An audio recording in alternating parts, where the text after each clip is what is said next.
Fundamentals Test 13, comes from chapters 32 and 34. And we're looking into some emission stuff. So you guys that have already been through emissions, this should be duck soup for you guys. Smog is what? Carbon dioxide. That is wrong. Smog is actually ozone. Have you ever noticed how the grass and everything grows so much beside the roads that they have to mow it? I was just talking about that last. All this carbon dioxide coming out of the exhaust just feeding that grass, and it's loving it. It just grows up a storm. Now, let me ask you this, since we're talking about emissions. Does anybody remember from maybe hearing me talk before, what's the atomic weight of oxygen and nitrogen? Anybody remember? Like 14 and 16 respectively, right? In other words, that's the atomic weight of it, which is how heavy it is. And the atomic weight of carbon dioxide is 44. So if the atomic weight of carbon dioxide is 44, where's it going to go? Down. It's going to hug the ground. And if it hugs the ground, There's no global warming. it's not a, yeah, you did a whole PowerPoint presentation. He did a persuasive PowerPoint presentation and speech on that. And you said when you went in there, you says, who in here believes in global warming? And everybody raised their hand. And when he got through with a 5-minute PowerPoint presentation, just quoting facts and figures and telling them the truth, he says, how many people no longer believe in global warming? Everybody in the class. He changed everybody's mind in the whole class with a 5-minute PowerPoint presentation. And that last slide was funny as all get out. It had a polar bear standing there saying, I got this, okay? That's pretty cool. Which gas is controlled or reduced by the exhaust gas recirculation system? You guys should know that. EGR system controls which gas? NOx. NOx, bingo, that's right. You haven't even been through emissions yet, have you?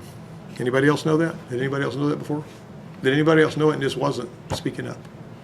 NOx. What emission control system helps reduce the effect of engine blow-by? PCV. Yeah, positive crankcase ventilation. And engine blow-by. What's engine blow-by anyway? Somebody tell me what engine blow-by is. Huh? He doesn't know. What's blow-by? Every engine's got it. And it has to be dealt with, or it will cause issues. Really pressure from oil. No. Do you have a perfect seal between the piston ring and the cylinder wall? Technically, no. No. There's some stuff that gets past it. Okay, the pressure that gets past it during combustion and everything goes into the crankcase. And if you seal the crankcase up so that it can't breathe at all, it's going to blow all the dadgum gaskets. And you're going to have oil leaks all over the place. And I've actually seen one that came in over there that was, we had a contract with the Coca-Cola people for a while to work on their vehicle. They brought a little Astro van in there and a 4.3 in it. It was leaking oil from the valve cover gaskets, rear main seal, front seal, oil pan, everything was leaking on that thing, something awful. And the guy that did the work pulled the engine, resealed it, replaced all those gaskets, and then they gave it to me to, do a mop-up on it. And it turned out that the PCV system was clogged up solid, and so was the crankcase breather system, and so it couldn't breathe, and it was blowing gaskets. Well, see, he had fixed the leaking gaskets, but he didn't fix the cause of it, so I had to go back in there and clean all that stuff out and get the PCV system working. Remember that. My engine's all leaky from the valves, and then because over on my motor, I can see where the valve covers are like leaking, and then when I go under it, I can see where it's like dripping pretty bad all over like. Well, that's just probably because you got an old vehicle and the gaskets from cork and they've shrunk up. That's a different deal. Just because you got all those leaks don't mean the PCV system's causing it, but you doggone sure need to check it while you're there. The catalytic converter does what? All of the above. Located in the exhaust system, helps reduce HCCO, HO2, and O2. That's number 4SD. The secondary air injection system does what? Does it include an air pump? Does it inject air into the exhaust to reduce emissions? Does it include valves and pipes? It does. And I will tell you, they used to drive them with a belt. Now they're electric. They got electric air pumps. So that'd be deep. That's going to be all of the above. At about what temperature does oxygen combine with the nitrogen in the air to form NOx? Some of you emissions people should remember that. Huh? 750. Actually, that particular is 2,500 degrees, which while the burn is going on, you got 2,500 degrees of temperature in one little moment there, and it will bond the oxygen and the nitrogen together. The air we're breathing has got 21% oxygen and 78% nitrogen, the rest of it's trace elements.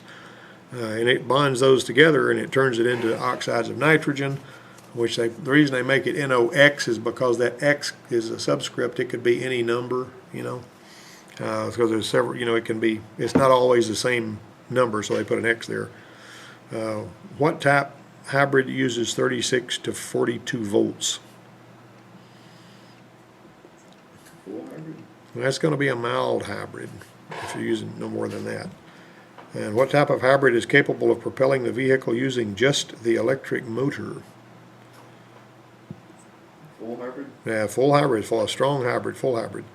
The gasoline engine of a hybrid electric stops running when the vehicle stops at a traffic light. Technician A says it's normal for most hybrid electric vehicles. Technician B says there's a fault with the engine. Who's right about that? A. That's A. We're doing the idle stop thing, right? Which type of hybrid electric design costs the least? Mild. That's the mild hybrid. You know those little, it's a little starter generator that they've got up there with it's hooked with a great big belt to the front of the crankshaft. And that little motor's only about this big around. And on the inside of it, the laminated part of it is made out of aluminum, not steel. Well, I say it is. How would I put that? It actually has laminated steel, but instead of having copper wires wound through it, it's got aluminum poured in there, electrical grade aluminum.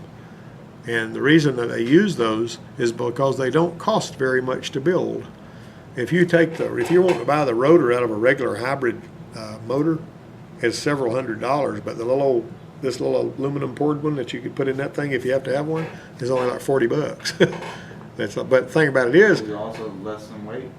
well, it's pretty heavy, but if you actually were trying to put out as much power with a motor like this as you were with a copper wound hybrid motor, you'd have to have it 3 times as big. And so you'd be basically defeating your purpose, you know, on that. But anyway, that's what they use on these, and it works pretty good. And it basically walks that electric field around. You know, it's kind of a complicated process, but, you know, it'd take a little while to explain it, but there's no point in that. How can a hybrid vehicle be identified? Orange cables under the hood. And also by emblems on the front, side, or rear. They're going to tell you it's a hybrid. What routine service procedure could result in lower fuel economy which the owner may discover? And this is on the hybrid vehicle that they're talking about.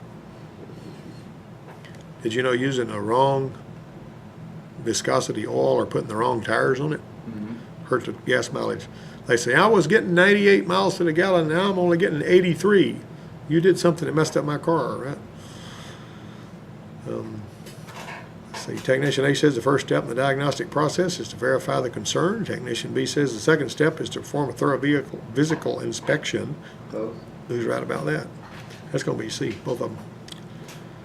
A global generic OBD2 scan tool is capable of displaying what? Both A and B. A and B on most global scan tools. What is the factory scan tool for General Motors vehicles? Huh? Why is that? No, it's going to be Tech 2 on those.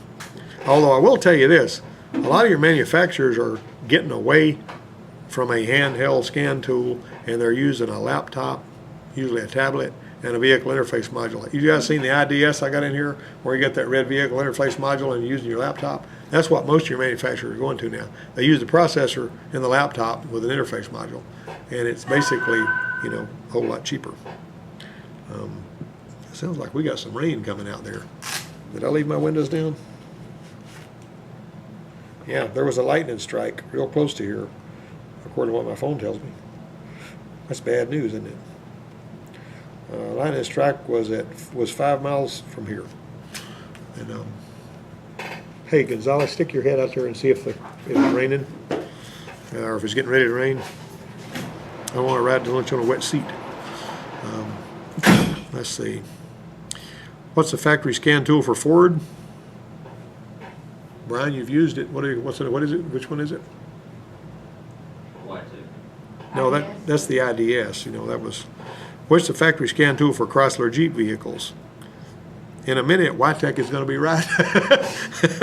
Okay. Which step should be performed last when diagnosing an engine performance problem?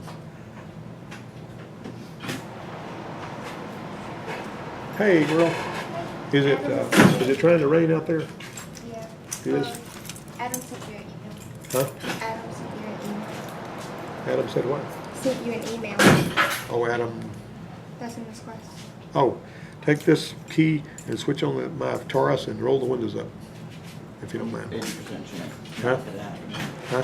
I don't believe it's gonna happen there. I think it's already dry. Well, one way to be sure it happens is leave my windows down, and I guarantee it will rain. I can bring rain by leaving my windows down just about any day. What do you do last on an engine performance problem? Verify the repair. Verify the repair. You gotta make sure you fixed it.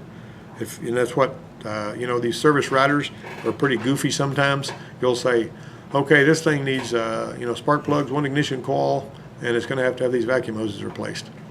And it's gonna be, you know, $370 or whatever. And they're gonna say, okay, are you sure that's gonna fix it? And basically what you say, well, I know it needs this stuff. I know it needs to have this done to it, but I don't know until I verify the repair if it's fixed or not. They want you to say they'll never even need another oil change as long as they own the car if you'll let me do this, right?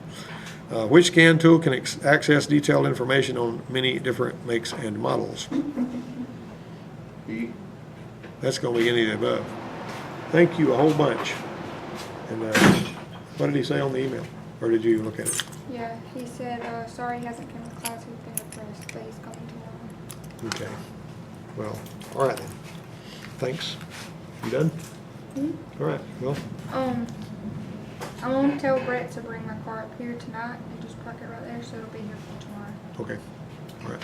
Thank you. Sure enough. Technician A says a vehicle may have stored DTCs even if the mill is not illuminated. Technician B says all DTCs will illuminate the mill. How many of you times have you guys looked and there was no mill in, but you found DTCs anyway?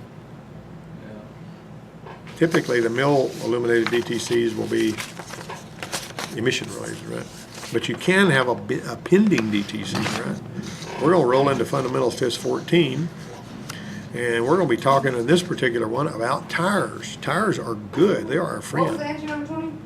Number 20 was basically, somebody tell her what the answer number 20 was, I forgot. It's A only. The part of the tire that's just under the tread of a radial tire is called the what? Ding, ding, ding, ding, ding. That's the belt, y'all. Have you ever seen a belt? Yeah. Used to, whenever they burn tires, you'd see the steel belts would be all that would be left of them. The aspect ratio of a tire means what? Next semester, we're going to be in steering and suspension, and we'll be talking about this. What's the aspect ratio? B. Say B. You take a tire, let's think a cross section of a tire. This is the part that sits on the, right there. The aspect ratio is this as opposed to that, basically. In other words, if this is 60% Height to width. of that, yeah, that's basically right, 60%. All right, so that would be, number 2 would be B. A tire is labeled 215/60R15 92T. What does the T indicate? Speed rated. Speed rating. And if you go to Walmart with your Mustang Saline, they're not going to put tires on there that don't have a speed rating, that will handle like 140 miles an hour. Oh, we had another lightning strike. We had to find high ground. A tire is labeled 215/60R15 92T. The 92 refers to what? Track wear. Now that's the load rating, believe it or not. Uneven tire wear can be caused by A, underinflation, B, any of the above. You can tell this has been mixed up, can't you? Overinflation or wheel alignment problem, any of the above. It's actually, yeah, boy, they mess that up. What's the minimum tread depth required on tires in most states?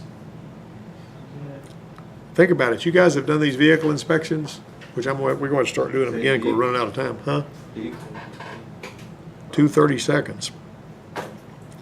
2 seconds of an inch means the tire is just about slick. Wheel lug nut should be tightened how? B, With the torque wrench. With a torque wrench. How do we tighten them in here? With a torque wrench, right? Unless, you know, Impact. somebody comes around and they zip them up with an impact wrench. There was a class I was at one time, and in these classes where you go to the manufacturer classes where they're talking about working on engines and everything, you know, they don't subscribe to a lot of the stuff that we do in the shop. And this little timing cover pulley, timing gear pulley that the guy had on there for the camshaft, he was showing how you were supposed to use this special torque wrench and all that stuff to break it loose and bring it or put it on and all. And everybody in there was thinking the same thing. I'd run that sucker up with an impact wrench, you know. But it's a whole lot better off. And I'm always telling people this. If you're the guy that always uses a torque wrench to torque the lugs at whatever place you work at, and they came back and claimed their lugs came off, and you always tighten it with a torque wrench, then you've already got something going in your favor right there. I used a torque wrench. I set it on 110 foot-pounds. This is what it called for. I don't know why they came off, but it's not because of anything I did, you know. And I will tell you this: what if somebody came to you, and this is something that's really important that I need to ask you about. What if somebody came to you and he said, "My lugs keep coming off on one of my wheels. I tighten them up, and they come off loose again. I tighten them up with a torque wrench, and they come loose again." I had a guy email me about that one time. He said, "I got a Grand Cherokee, and my left front wheel keeps trying to come off." Is it the hub? No, You're talking about just the lug nuts? the lug nuts were coming The loose. nuts, the Lug nuts continually kept coming loose. Up in here, what's those things that are going there? You got tapping in the back with a hammer, so you can screw the lug nuts on. Ma'am, what? I'm saying, I'm asking you, I'm open for discussion. He talked, now you talk. What you got? I'll say if you like the tread and the lug nut, like, Yeah. What about this? What about wrong lug nuts? The taper on the lug nuts is different on some wheels. And if you put lug nuts with the wrong taper on there, if you got some that are continually coming loose, so what I told that guy is, I says, take one of the lug nuts off of one of the other wheels that's not coming off, because you got the same wheels all the way around, and carry that to the parts store. And I said, I need 5 lug nuts just exactly like this. Just exactly like this. And put those on there and see what that does. And so he sent me another email about 2 weeks later, and he goes, that fixed it. They hadn't come loose no more. Wrong lug nuts. Sometimes people will get mag, aluminum wheels, fancy wheels, and they'll try to use their original lug nuts, and the original lug nuts will have the wrong taper. And those things will come off again and again and again and again. You can tighten them up, and you swear they were fine, but they'll come off if that taper is not the same. Let's see, where were we at down here? Technician A says the Tinnerman nuts used to hold the brake drum on should be reinstalled when the drum's replaced. That's these little funky little flat things that they just pushed on there that you see that are holding the brake drum on, you know. They put those on the assembly line so that the brake drum or the rotor won't fall off while it's going down the assembly line. That's all that's for. And they just put the tire on there with that. But Technician B says before the brake drum is removed, the brake should be wetted to prevent if possible asbestos dust from being released in the air. B is actually right. You leave those other nuts off. You just take them off and leave them off. Disc brakes are used where? Front and back. Front on Is it number 9 is that's going to be C. But there is a caveat on that. If you look at a brand new Chevrolet pickup truck, like from 2009 on, I guess it is, they got drum brakes on the rear now. They got away from them dadgum disc brakes on there. It may have been earlier than that. But I mean, if you look at the back, you're just about always going to find drum brakes on these Chevys. And you know, there's a reason why they went back to them. Let's see. Why would I put nitrogen in my tires instead of regular air? It doesn't heat up as fast as oxygen. Doesn't change pressure with temperature like oxygen does. What else? I wouldn't say it's cheaper. I wouldn't say it's cheaper. Well, you don't have molecular bleed through like Sure. you do on oxygen. Problem is, if you put air in the nitrogen tire, it's gonna mess up the sensor. Well, if you put, actually it's expensive to put nitrogen in there, it's not cheaper. You said it's not cheaper. No, it's not cheaper, but it also keeps the tire from dry rotting. Oh, I didn't know that. Yeah, I mean, that's what General Motors said. The tires last longer, you know, without dry rotting if they got nitrogen in them. Let's see, the primary purpose of anti-lock brakes is to do what? Has anybody in here ever locked up the brakes and then tried to steer the car? You turn the wheel and it keeps going straight. If the wheels are sliding, you have no steering unless you happen to be in sand. I'll scare the daylights out of you. You know, you give it a little bit of brakes, all of a sudden the front wheels are going, and you turn the wheels and you're still going just as straight. If they're still rolling, you can see, you done that? See what I'm talking about? Did that scare the daylights out of you? Made you thought you were going to die, didn't it? You know, I've been there. First time it happened to me, I was about 16 years old. I was thinking, what am I supposed to do to prevent this? Well, ABS is for that. There was it's kind of funny how the different ABS system works.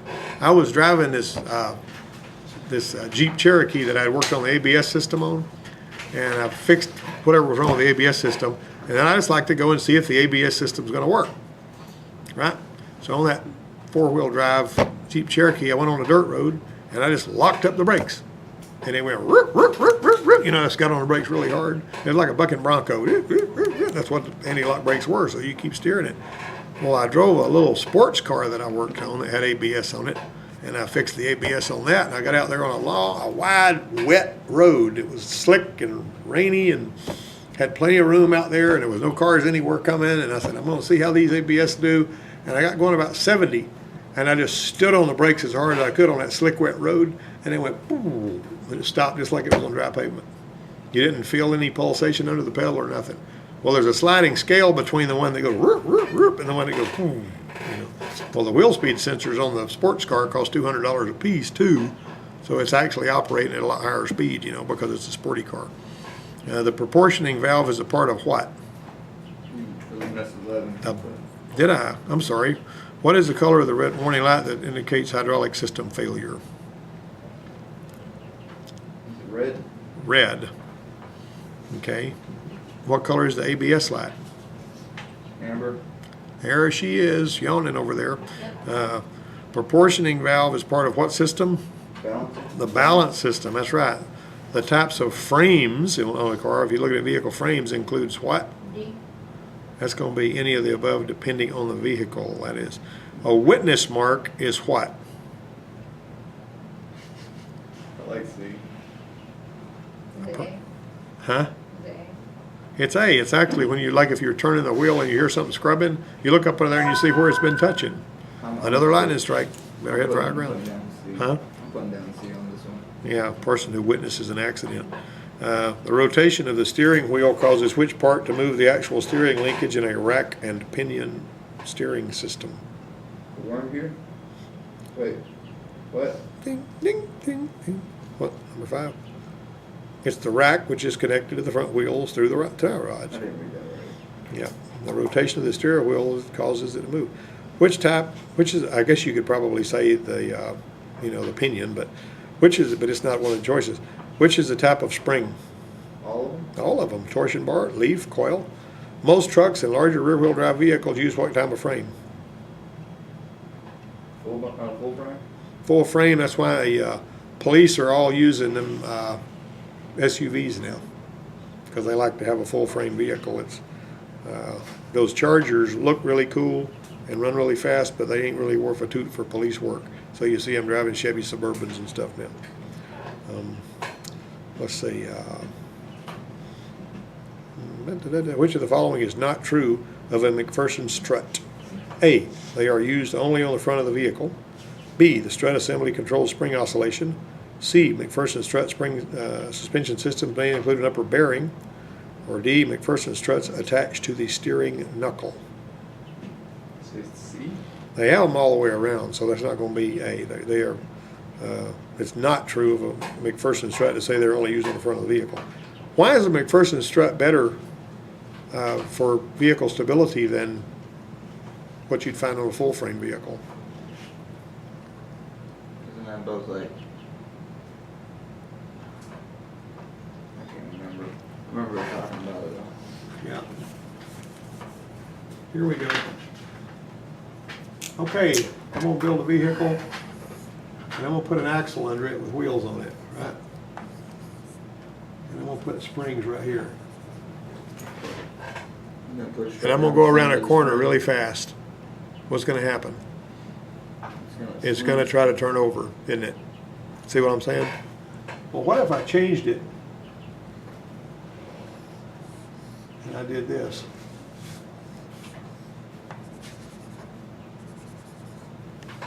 Now what happens? We've lowered the center of gravity. We've made it a heck of a lot harder to turn over. Have we not? Mhm. That's what McPherson struts do. Furthermore, they're not just straight up. McPherson struts Angle. are at an angle on both sides. And that makes it even more stable. See what I mean? I mean, they're all about making it safer. Anyway, that ain't too complicated. Technician A says the Pitman arm is connected to the steering gear. Technician B says the Adler arm is used with all rack and pinion, steering linkages.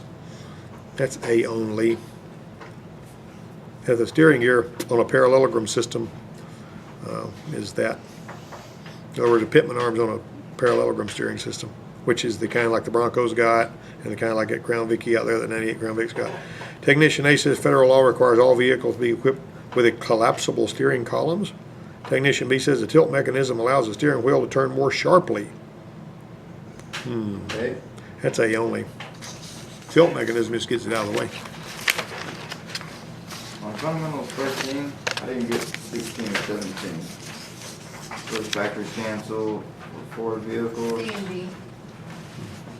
All right, you good?